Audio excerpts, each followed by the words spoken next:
નમસ્કાર, CB24 news સાથે હું રેશમા આપનું સ્વાગત કરું છું. આજે પવિત્ર શ્રાવણ માસનો ત્રીજો સોમવાર છે.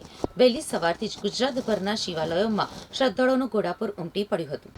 આજે પવિત્ર શ્રાવણ માસનો ત્રીજો સોમવાર છે, જે શિવ ભક્તો માટે અત્યંત આસ્થા અને ઉત્સાહનો દિવસ છે. વહેલી સવારથી જ ગુજરાતભરના શિવાલયોમાં શ્રદ્ધાળુઓનું ઘોડાપુર ઉમટી પડ્યું છે.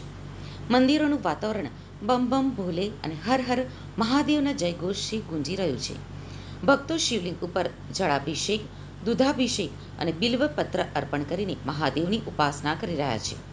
ઘણા ભક્તો દૂર દૂરથી પગપાળા ચાલીને દર્શનાર્થે પહોંચ્યા છે અને મહાદેવના દર્શન કરીને ધન્યતા અનુભવી રહ્યા છે. આ આખો દિવસ ભક્તો માટે પૂજા અર્ચનાનો નહીં, પરંતુ એક ઉત્સવ જેવો ભક્તિમય માહોલ બની ગયો છે. શ્રાવણ માસના ત્રીજા સોમવારના શુભ દિવસે પ્રથમ જ્યોતિર્લિંગ સોમનાથ મહાદેવ મંદિર હર હર મહાદેવના નાદથી ગુંજી ઉઠ્યું છે.